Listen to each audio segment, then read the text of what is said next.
ABC One Television. ABC One Television. ABC One Television. Le leader en actualité.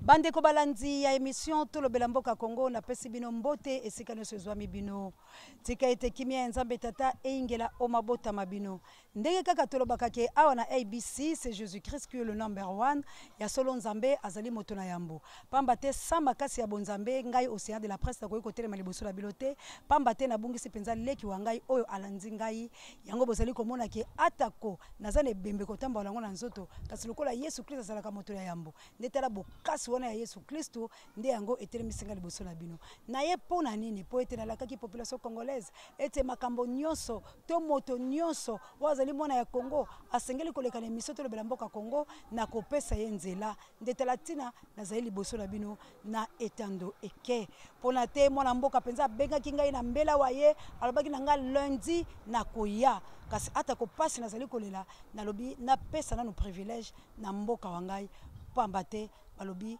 oyo asi akufi akoyoka te akosala eloko te kasi biso tozali na bomoi nde tozali na posa ya maloba oyo talatina tozali na mwana mboka awa Innocence Bolipo Tiolo na Angola pe ba programme Angola la reine Olga Lompinga na mokiteno Florence Matondo Mido pe Mboma soda makasi CPI tozali na mwana mboka penza na pesa ya maloba mbote mwana mboka mbote vraiment maman au sein de la presse bato bayike penza bayebiye mwana mboka kafelio azali bongo moto la mayele bokoyoka yene lobelwa ye kasi na banzi bongo Steve Zao yola molonga no Sophie Makoma ya solo boyebiete pe papa Vicky Maneno yola molonga liwa yo Jeannette Nsilo boyebi penza ye malamu te kasi Kedi Zafila na Artin Ndombasi bayebi mwana mboka olobaki penza ko zali na mingi ya koya kotel sa population na yo na oyo zali koyoka pe la ba recherche na bilo lolenge bosali ya mbonga na kozala mituna ya kotuna yo kasi natika nanu yo osembola population congolaise oyo bazali kolanda yo mituna nanga ekouta kaka epai na yo Jean-Jacques soki mobali ya mbingo landa koloba pièce de sotonda mo landa biso penza na bokebi po ozwa mituna pe biano yo molobe epai no mona na pesi vraiment yo merci mingi pour na ko inviter nga et surtout ozo présenter émission na état moko très difficile moral et vendi malgré que ndekwaza na kati ya morgue en tant qu'Africain nous présenter mes condoléances les plus émues. Ça me fait tout droit au cœur et vraiment ceux qui sont partis, bakei déjà, mais sois courage, ce courage boyeso là que sa suffisance, l'état et l'âme patriotique aux Anango et l'amour et l'attachement indéfectible aux Anango pour la RDC. Voilà pourquoi il a koyeb Sabino en termes d'abord pour particulièrement yo et par rapport à la téléspectateurs pour na koyeb Sabango ketoye pour na tolo belamboka République démocratique du Congo. C'est notre pays, c'est notre bien le plus précieux. Yangonde tozolinga, toyebisa, to expliquer peuple congolais comment makambo ezo tambola. Qu'est-ce qui va pas? Et l'on ni toko sala parce que soto salité, personne d'autre ne viendra le faire à notre place. Surtout. Personne d'autre ne viendra le faire à place. Donc nous avons lancé un appel à tous les Congolais qui nous suivent à travers le monde, à travers le pays, va comprendre que il est temps, plus que temps, d'écrire une autre histoire pour notre pays. Il est temps d'écrire une autre histoire pour notre nation. Et Zabat, Moussousou Deba, Koma histoire de Ndendo le Mumba. Je me rappelle par rapport à ba propos na Yaloba, il reviendra na ba Congolais, Bango Mokoba Koma histoire Yamboka na Bango. Voilà pourquoi Nazoya Kola qui sa population, Nazoya Kolda sa Bango, et réflexion sur la par rapport à ba enjeu politique aux Anakati Yamboka Nabiso, par rapport à Maïkakatonezo Monakana processus électoral, par rapport à Makamuna Mbilinga Mbilinga. Il fallait normalement tout expliquer d'abord d'entrée des jeux que RDC est un pays moko les seuls ils ont retenu na histoire te na bamboka mobimba. Toza na ba pays oyo balekaka na ba situation neti ya biso. Mais peuple aye ko comprendre tant que peuple s'assumer peuple wana ba ye ko déterminer bamboka wana et comme il a un pays développé to komi ko envier bango tina milita lelo. Neti bangola lelo. Ba so temps ebele vraiment ya kozoka na ba guerre. Mais lelo budget Angola ils a 54 milliards. Les Angola, parmi les plus grands pays producteurs, il y a pétrole dans l'Afrique Mobimba. Et ça parce que le peuple angolais s'est retrouvé, s'est déterminé pour fixer, écrire l'histoire en Boka Nabango. Dans ce peuple congolais que Namboka Nabiso Tokomi dans un moment où il y a une démocratie. Démocratie, et ça le seul système politique où ils ont investi dans l'idéologie, nous sommes dans le monde mobimba. Nous sommes dans que non. Biso poto mega ko avancer, neti baninga mususu bazo avancer, il fallait normalement adopter mode de gestion. Mode de gestion to adopter ezanini démocratie. Démocratie linko lobanini. Et ça liberté d'opinion, liberté d'expression, antagonisme politique, c'est-à-dire yo okoloba kate yo nde moto oyebi vérité makambo ozoloba nde yango nde eza vérité absolue moninga kozala na likanisi moko soki asangisi yango ekopermettre ke tobongisa totombola ekolo yango nde babengi démocratie il faut tala mpe na badroit de l'homme il faut alternance électorale yango nde na kati ya 2003 tango bakongole basangani na kati ya Sun City bafandi balobi te moyen totala lisusu ke banda 60 ti tokomi na mikolo ya lelo tozomona ke mboka na biso ezozonga nsima mpona nini parce que eza na système moko ya dictature moto moko azosakroche na pouvoir asali mikolo moko illimité akosala 30 ans akosala 40 ans akosala 50 ans yango nde bavanda basala makanisi balobi totika bitumba esila totia constitution mobeko mboka oyo mobeka likonzi oyo ekopermettre biso moto soki asali 5 ans asilisi akei soki asali 5 ans mosusu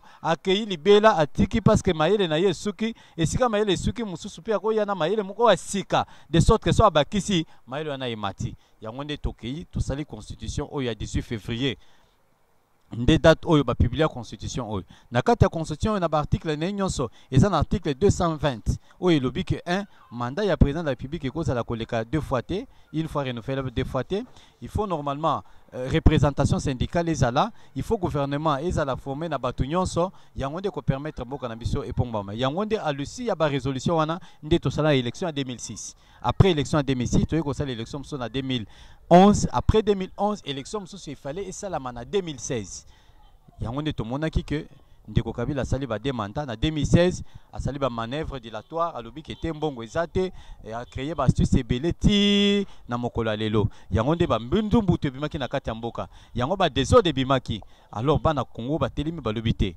mwana mboka Kabila ko mema biso boye te tokomi na système oyo biso toyokanaki ke moto akosala sutu Hitler Adolphe na kati ya Afrique te moto mosusu akosala Hitler Adolphe na kati ya Congo te yenge nde alingwami komisa neti Hitler Adolphe voilà pourquoi basala nani accord concertation mwana mboka Kabila a triplé batou toke concertation après concertation tokoma na accord ya Saint-Sylvestre na kati accord wana ba force politique nso basangani balobi boye il fallait normalement élection le col sécurité sénamique na 2016 te tokomi déjà na crise politique or eloko ezozong se biso sima eza crise ya ba légitimité ya ba institution na ba animateur nango c'est-à-dire ba konzo baza na kati ya ko animer ba institution biso moko tozo se reconnaître na bango te voilà pourquoi société civile bavandi parti politique opposition majorité basali accord ebangami accord ya Saint-Sylvestre au basignaki le 31 juillet 2016 na kati accord wana balobi nini balobi ke 1 ndeko na biso Kabila akosala mandat ya 3e mandat te akobriquer 3e mandat te de 2 il fallait bâtir gouvernement moko d'union nationale. De 3, il faut battre décrisper l'environnement politique. Quand décrisper l'environnement politique, le binin. Aux hommes, ils en a battu. Oh, yo, mutu soka lobi ka te auto respecter constitution. Au moni mutu na bosi bokangie boboki na boloko. Wana batu ne bazana kati ya cité et pesa ba tension na mitu ya batu. Ezo pesa batu bazaka na bakanda bakomati na ba marche. Oto lingiti su ba makamone sala mate. To longola batu nyonso wana. Total ba exilé politique bato bakendaki vraiment exil pona politique ba muziki katumbi bazonga bajomi babima ba muyambu babima bayoka na kindenge wana. Papa babimi te tikino lelo ba condamner mon mboka Frank Diongi. Ouais, yango ne tozoloba ke ceux qui bana kati mboka mobimba bazo utiliser justice comme un instrument pour na ko régler ba compte ya ba adversaire politique yango nde boka wana ekoki kotambola bongo te. Mboka ekotambola lolenge bongo te. Songa na lobi ke non en tout cas au instrumentaliser justice kanga e condamner nga. Et comme justice moko personnel, justice au service d'un individu. Mais or la justice doit être au service de la nation. Mais papa langai na kato malobate mona mboka. Mais kasi tozali komona yango pamba te ata ko cour na biso. Tomona makambo esali biso. Tozomona makambo seni. Tozomona makambo so bazosala biso. Mona mboka bemba banani ba manipuler. Ezali bongo politique ekangami nesika moko mona mboka Joseph Kabila sombi bato wana nyonso mona mboka. Sikoyo bato balembi.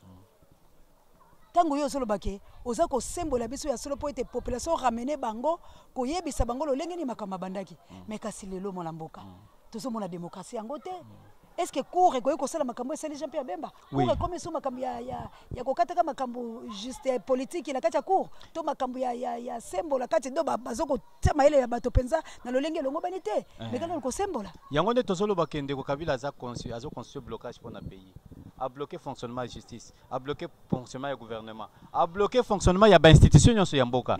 À partir du moment où l'institution de Mboka est liée par rapport à l'état d'immersion des personnes, Mboka n'a pas été maté. yango ne tozomona par rapport ya bare ya bakuru wana par rapport même musala seni il fallait normalement to expliquer bato ba comprendre musani ni seni eza tribunal te yango mama la leka seni eza tribunal te po ebanda kokata ko rendre ba jugement seni musala na ye eza ba ko organiser ba élection normalement na bamboka neti ba Paris ne ba France ba États-Unis eza ministère ya intérieur ne ezalaka na capacité ko organiser ba élection mais innovation wana ezalaki par rapport ya méfiance oto za nango na ba pays africains mwana mboka pe mama mukelo kela lombango sembola bana mboka bande ko balandi boyo kapela boke bien wana lobaka biloko ozwa papier na yo la mongolo to komaka bisikelo soza congolais ozali na droit ya koyeba ka makambo soki bango pe bazali koya kondima tango musu baleka letando eke batia vie na bango en danger basali article 68 on a uti koyebisa bino na émission oyo uti koleka ta na sembola kibilo makaba bemba ete tozolo bayango po ete mobeko likonzi de pesi biso accès kasi batu mingi bayebi yango te sembola na malamu mwana mboka nani nde akoki kotala makambo wana ozoloba biso seni justice cour sembola na bato la misato po en tout cas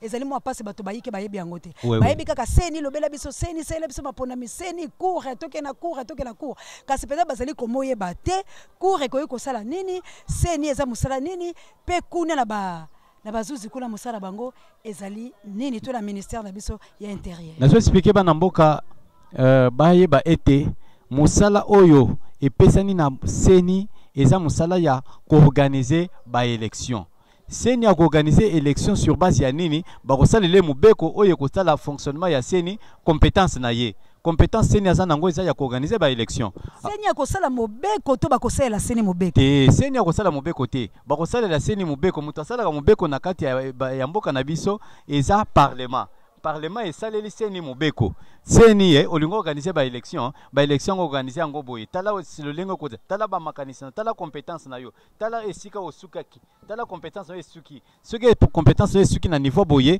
tala compétence na yo tala ba attribution na yo parce que balobaka na droit la compétence et d'attribution soki oza compétent na likambo ngo okosala ngo te yango nde seni aza na capacité te ya kobanda ko traiter ba contentieux ya ba candidat neti ke no candidat boya zaki conflit na parti na ye wana eza musala seni te neti biso tozomona seni azosala yango ne tolobi ke seni wana ekomi commission nationale dépendante ezo dépendre na mouvance kabiliste eza seni moko indépendante te soki ezalaka seni indépendante elingaki kota na makambo oyo eza na compétence ya banzuzi te banzuzi nde bakoloba droit banzuzi nde bakokota na mozindo mpona koyeba ke ndeko songolo azalaki na conflit yango ebandaki nini bango nde bakosala ba investigation baye nango devant la cour et puis cour sikoyo à rendre justice cour nde à rendre justice et non seni ya ko rendre justice te voilà esika tomonaki ke mbilinga eza na kati ya makambo oyo seni ya komi kosala mosala ya justice ya komi kosala mosala seni ya komi olie aloba politique seni ya komi yango nde bare ya ko constitutionnel eza bare moko politique nazolakisa pe exemple moko balobaka na kati ya bato batanga penza droit bakoyebisa yo vraiment makambo au sein de la presse kambo nasoloba oyo bare rendu par la cour nasoloba ngo d'abord en français na komanela ngo na lingala balobi que les arrêts rendus par la cour constitutionnelle sont coulés en autorité de la chose jugée, disposant la force de la vérité légale insusceptible de voie de recours. C'est-à-dire ceux qui cour constitutionnelle abimisi arrêt na ye wana okokende place mosusu te mutu moko te akoko telemela arrêt ya cour constitutionnelle tomonaki na kati ya mboka oyo cour constitutionnelle réhabilité gouverneur ya Katanga elobi ke gouverneur wana aza na raison il faut azonga na musala na yaki gouverneur mutu moko ministre ya intérieur lelo amikomisi dauphin alobi te arrêt wana nga na boyi yango wana mboka nini wana soki penza mutu mususu amoni ke non cour rendre arrêt lokola oyo aboyaki nga mpe na koboya tokomi na république ya jungle tokomi na république oyo na français babenga république bananière yango nde tolobi ke cour wana il faut garantir impartialité ezala cour moko ezala neutre parce que eza dernier rempart soki bango moko bakomi kosala na bacandidature bazokota babuzo bapamba bazokomi koloba politique mais akomi plus forte raison mpona kodéclarer victoire ya candidat président de la république ekozala ndenge nini cour ekotia biso ekozikisa mboka mwana mboka pe mana mwa moke mpona lobaki etela kotuna wa mituna kasi lokola lokoti mwa motuna mpo lobilanga likambo ya mwana mboka ndakala na gouverneur na biso ndenge elekaki kasi sikoyo cela veut dire makambo lokola mazali kosalama c'est que cour pe lokola azali mandaté azali pe na makasi te akotika bemba libre po ete cour esengeli asala kama makambo tata mokonzi ekolo po lokola tata mokonzi ekolo amoni ke bemba azali témoin gênant na ye na boyokane bango bayokani te yango apesi na cour alobi ete mikanda ya bemba bo invalide yango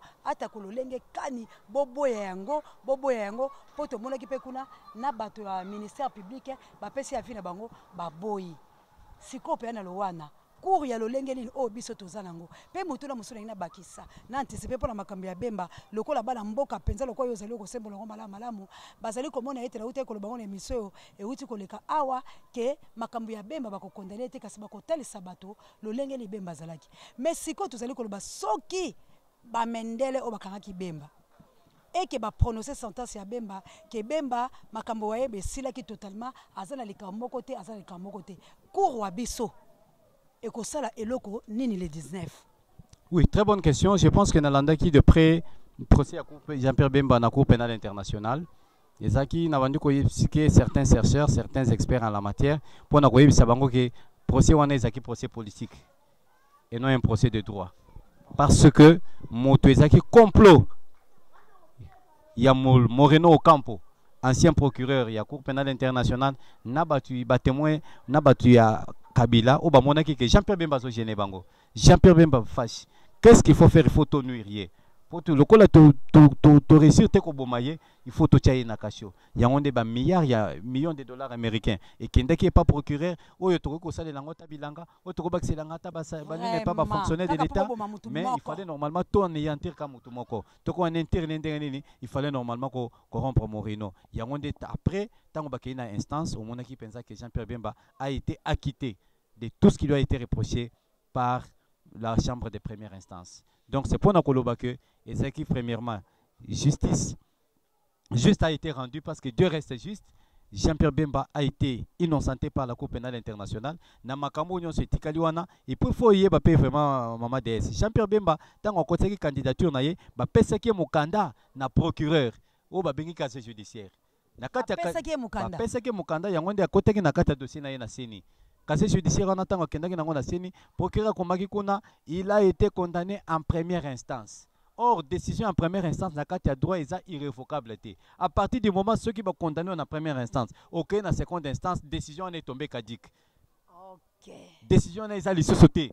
À partir du moment où ils avaient interjeté l'appel, donc la première décision de la première instance, et ça koyaki. Ndengani ni fema cour.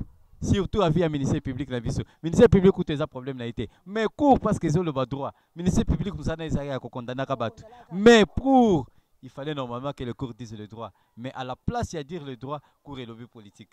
Donc la cour et lobby politique, je pense que la solution peut être politique. Mwana mboka ya solo pe ozali ko kende biso pe tozali ka ko tambola po ete sengeli pe ko tikela po yo sembola matière wala kasi lokona lobaki soki yo lobi mwa moke na kozwa mwa mituna po na kotuna ka yo pope etimola lisusu oyo peut-être ko ko bosana.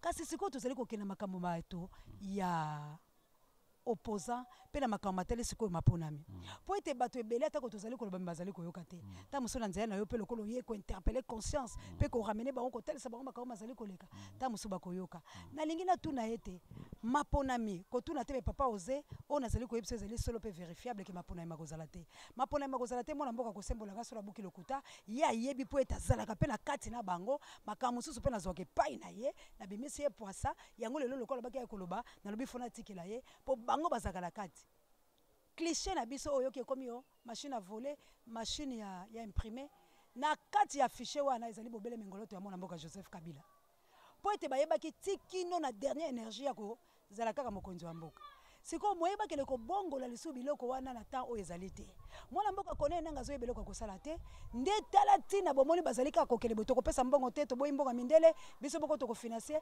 pamba te bakosa bayi mboka po bango baluka malembe lolenge nini ya ko bimisa biloko babango o ezali na kati po ete ba imprimer siko elongi ya mwana mboka Shadar kasi makambo wana lokola makosala mate ndetela tina na biso bilo mapona ya mazali te kasi ya motu ezali pona bopoza babiso na yebite soki pe ko sembola bala mboka oui oui vraiment vous avez raison Mades parce que ba information na ça ba information moko ya mozindo et ça ba information moko au vu aussi de tout le monde même bato ba mona kana ba mona raté ba zo mona pensa que non mapona mi kozala te na 23 décembre par rapport à la raison évoquée par rapport à l'opposition politique na biso je pense qu'il est temps que bato va comprendre que au-delà il y a intérêt partisan il faut tout ça là tout se dépasser pour sauvegarder l'intérêt supérieur du pays. Moutoumoko, à quoi défendre pays, à quoi servir pays, non seulement en tant que président de la République, au cause de la bourgmestre, au cause de la gouverneure des provinces, au cause de la gouverneure à la Banque centrale, au cause de la présidente de l'Assemblée nationale, au cause de la présidente du Sénat, au cause de la présidente de l'Assemblée provinciale,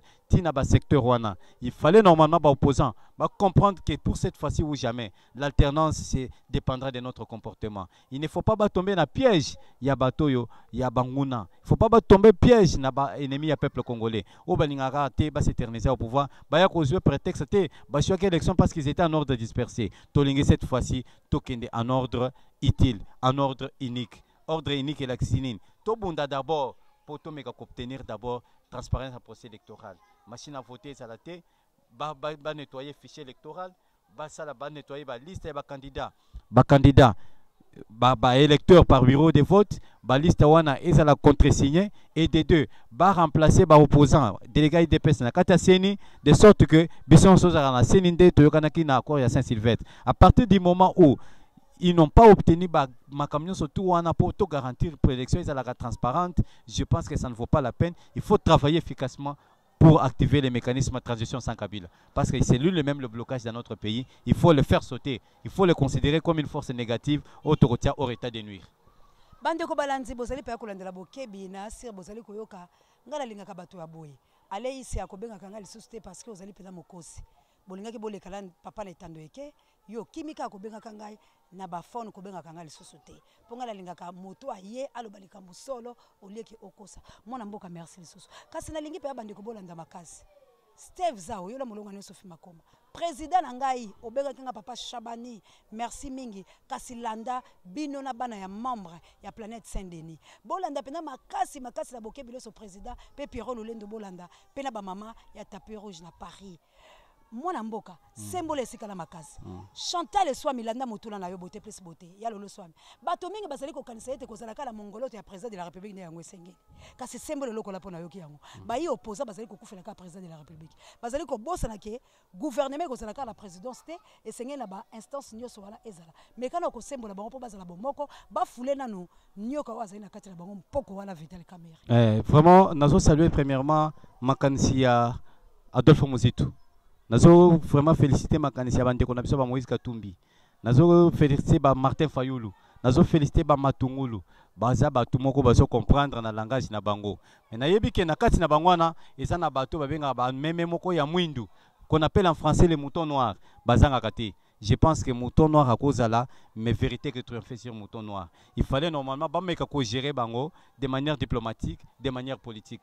Parce que tu as dit entre bangwana, ils ont bateau bayaka ko semeka ba trouble. Tu as dit bango ndeko ne Vital Kamerhe a commencé en position, a commencé muto Kabila jusqu'à présent. Nano a yebisa pourquoi il a ayi Kabila, mais a yebisa pourquoi il avait choisi Kabila. Muto bongo, il ne peut jamais se déclarer opposant. C'est un faux opposant. Il faut normalement un mouton noir envoyé dans l'opposition pour nous coacher des ordres. Il fallait qu'on gère de manière responsable, qu'on isole bango na ba réunion stratégique de sorte que ba information azo apesa na kan adversité.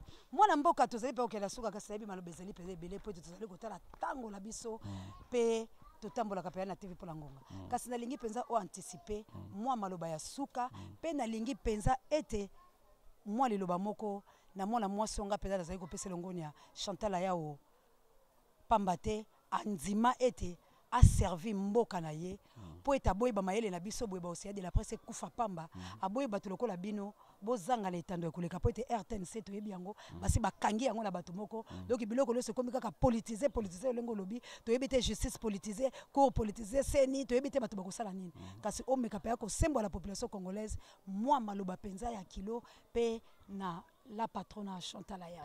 Nazo senga d'abord un appel pathétique et patriotique à l'endroit de la population congolaise. Pays tozanango mibalete. Au cause à l'étranger, mais façon ba traiter à l'étranger, ce n'est pas de la même façon de ton pays. Tant qu'on zonga na mboka na boyo ko se sentir que je suis dans mon propre pays. On a tout le droit et les avantages parce que ko ça les loko moko na mboka bapaya, ba ko lobaka tala étranger, tala immigrant, tala sénègre.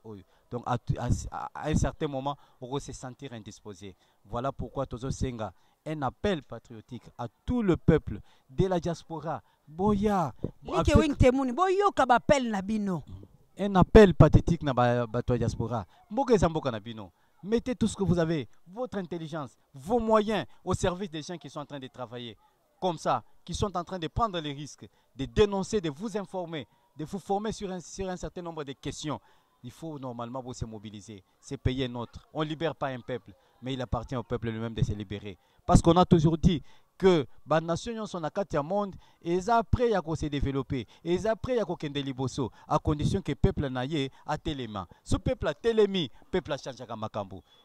Un peuple bien préparé moralement pour assurer la défense de ses propres intérêts est plus puissant comme une bombe atomique. Il n'y a pas vraiment quelque chose oyo et cause la bombe atomique. Bombe atomique, c'est notre peuple. Tozo Sengabino, Totele Mabisonyonso. Bien sûr, communauté internationale a un appui, mais c'est d'abord la détermination du peuple congolais de changer le cours des événements dans notre pays. Venez, soutenez. Vraiment, c'est quelque chose de très important.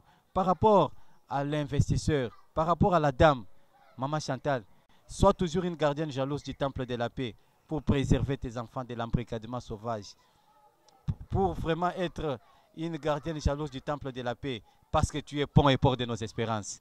Tu es pont et port de nos espérances. Pourquoi? Parce qu'à travers ton œuvre, à travers ce que tu fais comme nous sommes en train d'exprimer, nous exprimer pour nous informer la population, pour nous former la population. Il faut que tu fasses encore autant. Il faut que tu amènes encore il y a diaspora, tes amis qui sont en train d'investir dans des bars, qui sont en train d'investir dans Makambo et amener jeunesse mission na Oudjana, na Banini. Investissez-vous dans des œuvres telles que vous soutenir avec des moyens. Et là, vous avez raisonné plus que Babi Soboye. Baza ba fin fond, au quoi atteindre Bangondeni. Et ça, il n'a même pas un sou pour notre transport. Mais quand vous faites les transports, Yaka, PCB contribution pour Namboka. Moutobongo Sokaye, ça serait vraiment l'émergence. So Bakutani 15, Bakutani 16. Voilà comment le peuple trouve un éveil de conscience où il peut vraiment développement. Il y a un vraiment appel, maman, il faut vous soutenir l'œuvre. Il faut normalement quoi raciner, quoi perfectionner. Voilà pourquoi nous devons atteindre cet objectif.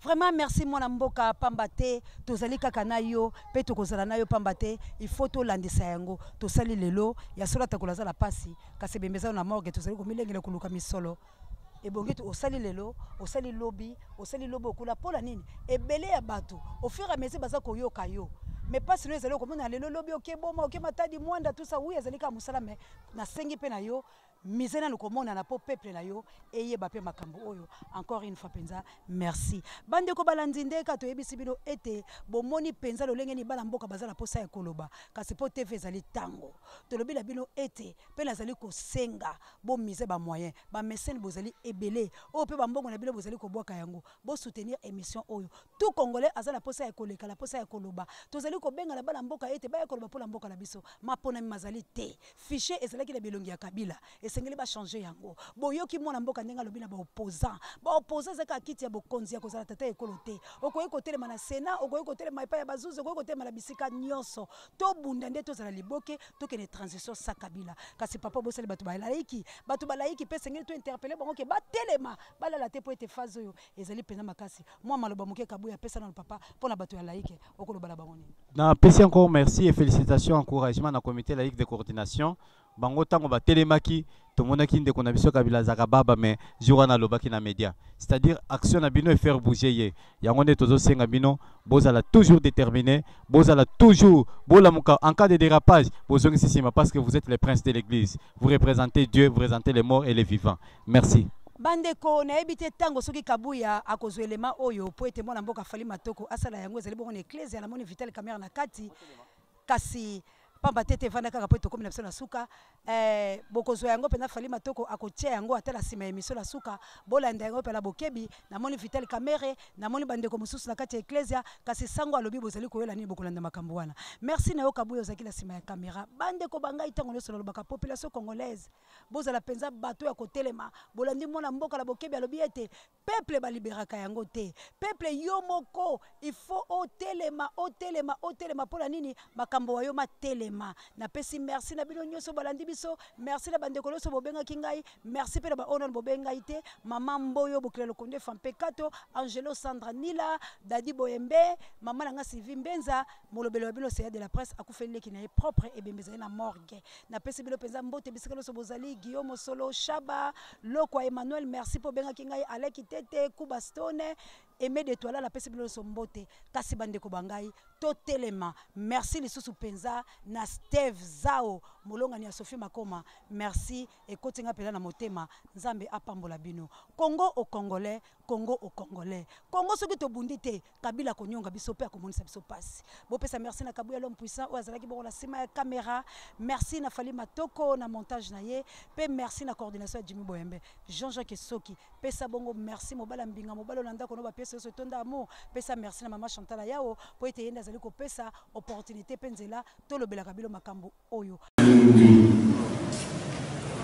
Bah, personne va carte électeur. Cette carte n'est pas une carte d'identité. On vous dit un remplacement. Non! Dans chaque pays, il y a des cartes d'identité. On vous change de passeport comme de chemise.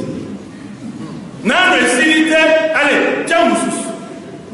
Visa, ils ont la carte et pour là. Mbokani Nyoyo. Yabatoto Nyama. Yabatoto Nyama.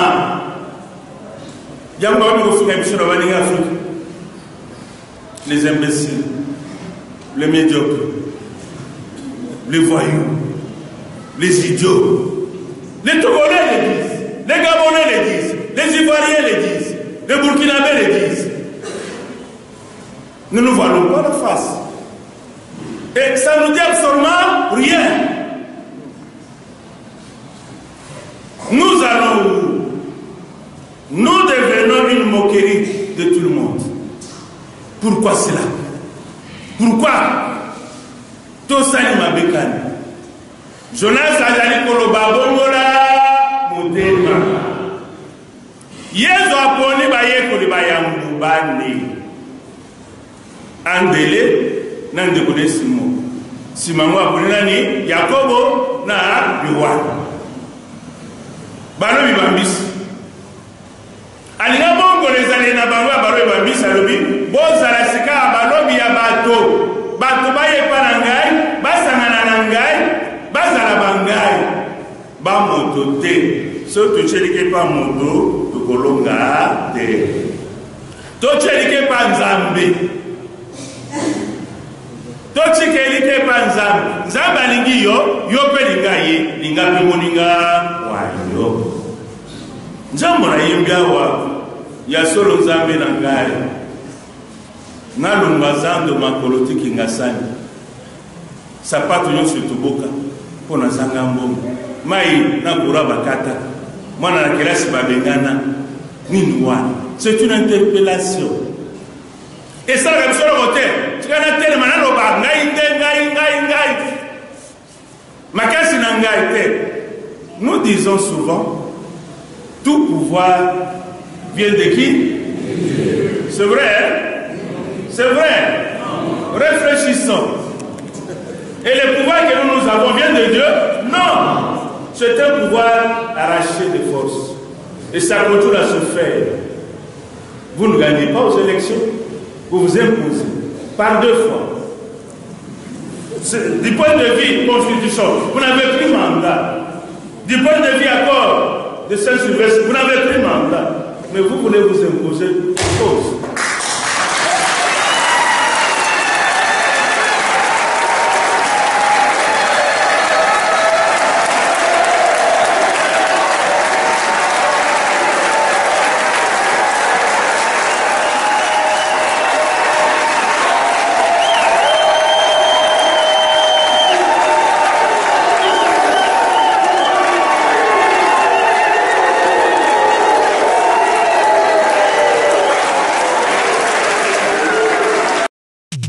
ABC One Television. ABC One Television. Le leader en actualité.